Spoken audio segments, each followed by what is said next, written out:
Hello everyone, I'm Kinchal Patel, Assistant Professor at LJ Institute of Engineering and Technology in the Department of Computer Engineering.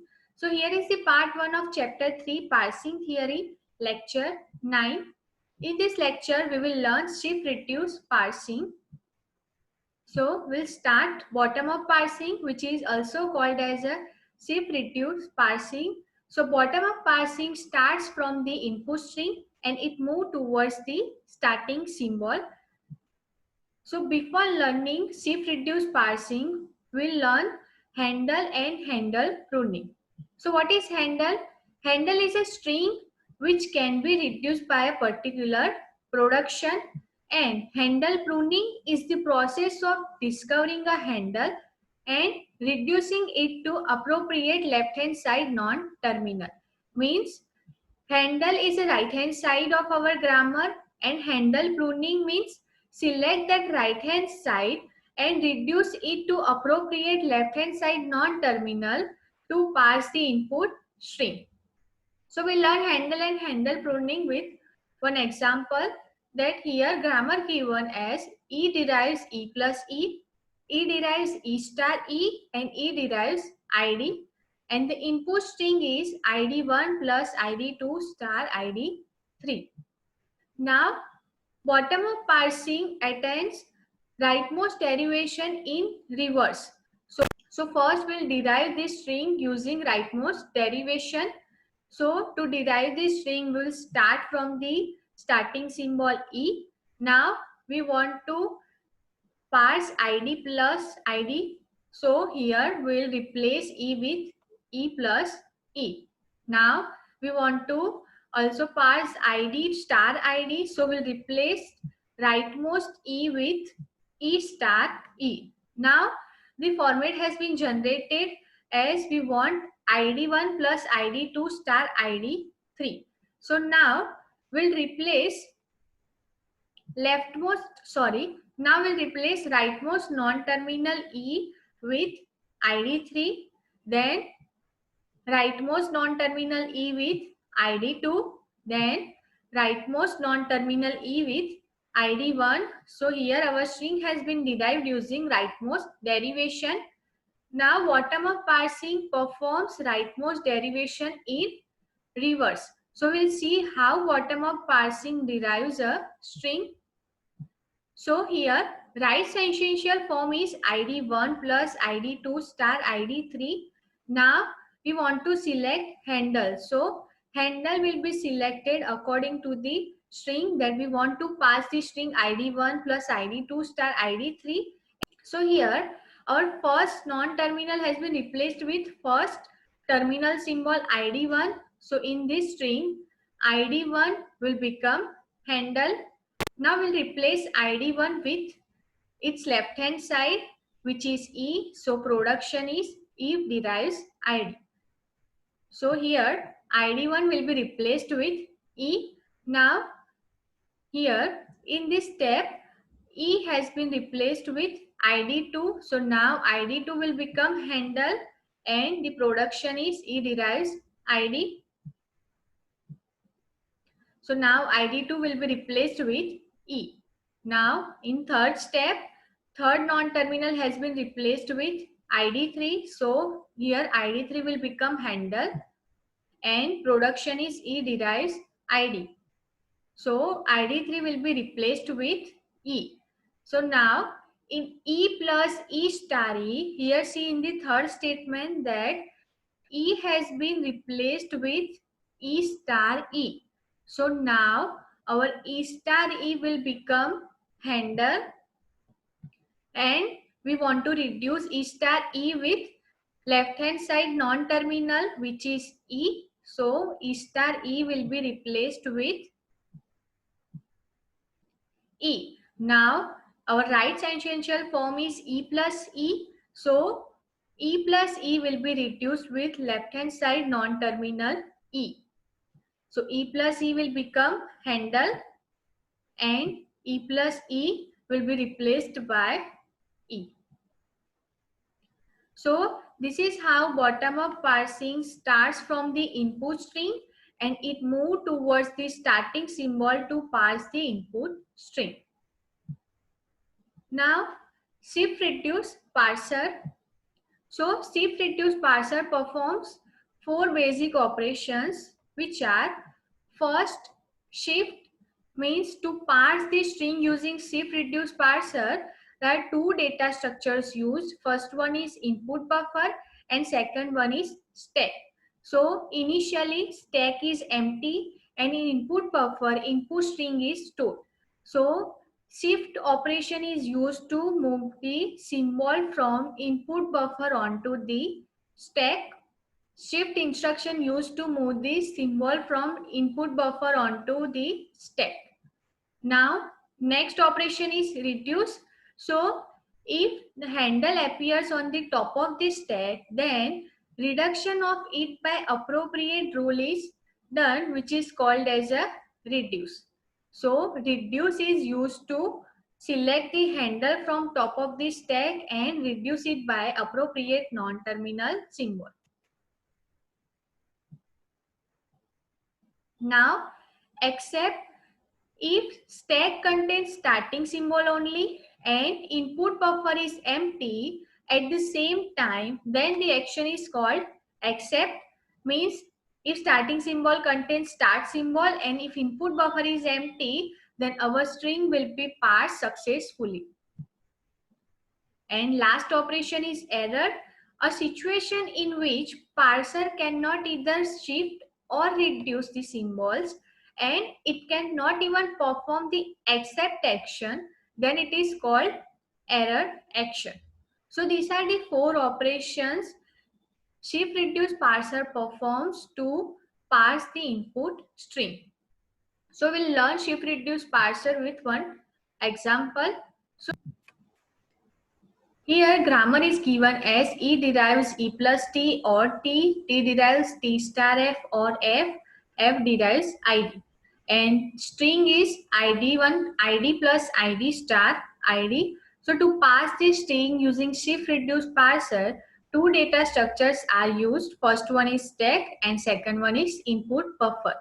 So in input buffer, initially input string has been stored followed by dollar symbol and stack is empty.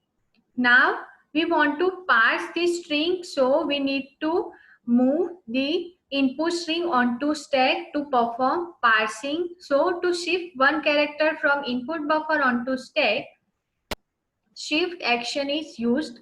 So using shift action, ID will be shifted to stack. Now here we want to perform ID plus ID. So in grammar, to perform addition, there is rule E plus T. So here first ID is at the left hand side of plus. So at the left hand side of plus, there is symbol E. So we need to replace this ID with E. We need to reduce this ID with non-terminal E.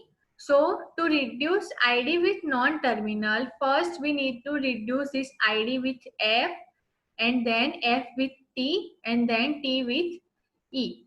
So first our ID will be reduced with F. F derives ID. So ID will be replaced by F.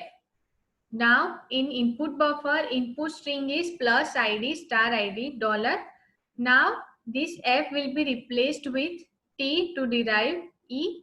So reduce T derives F. So now F will be replaced with T symbol and now T will be replaced with E. So reduce E derives T and T will be replaced with E. So now left hand side of plus has been derived. Now our plus symbol will be shifted onto stack using action shift. So here in stack $E plus is the top of the symbol of stack and in input buffer ID star ID dollar. Now next is the ID character. So to derive the E plus T, we need to shift ID onto stack. So shift action is used to shift ID onto stack. So $E plus ID. Now in input buffer there is string star id dollar. So before shifting, first we'll reduce this id to symbol. Now to reduce this id to non-terminal, we'll check for the plus, that right hand side of plus is t. So we need to derive this id with t symbol. So to derive t, first id will be replaced with f, then f will be replaced with t. So first id will be replaced with f. So here dollar e plus f. Now f will be replaced with t. So reduce t derives f, and instead f will be replaced with t. So now here e plus t has been passed in stack. So here in stack there is production e plus t, and in input buffer there is input string star id. So in this step there are two actions possible, which are shift and reduce. That we can reduce this e plus t to its left hand side e, or we can shift this star symbol onto stack. So which action should perform first? Should we reduce this e plus t to e first, or should we shift this star onto stack first? So it will depend on the priority of operators, as there is operator plus on the top of the stack and star on the top of the input buffer. So we'll compare the priority of these two operators, and the operation will be performed on the higher priority operator first. As there is higher priority of star than plus, so the operation on star will be performed first. So what will happen if we do not follow the rules?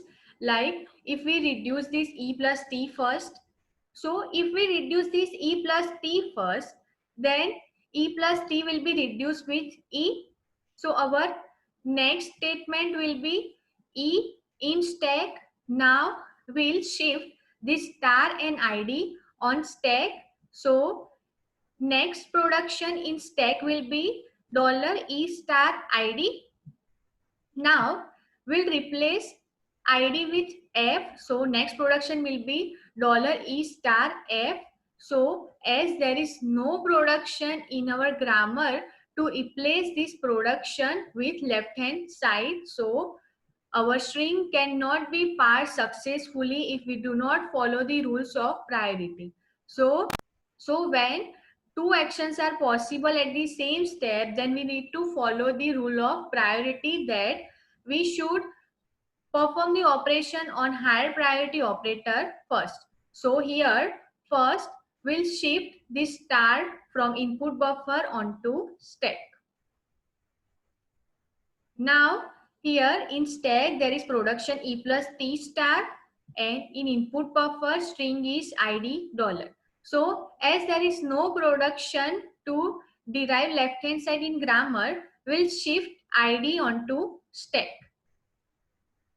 So id will be shifted onto stack. Now next string is $e plus t star id. Now we want to reduce this id with left hand side non-terminal.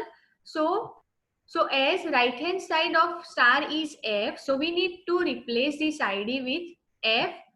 So we'll replace id with f by production f derives id. Now our id will be replaced with f. Now on the top of this stack there is production t star f. So t star f will be reduced with t. So instead there is production e plus t, as t star f is replaced with t. Now e plus e is on the top of the stack. So e plus t will be reduced with e.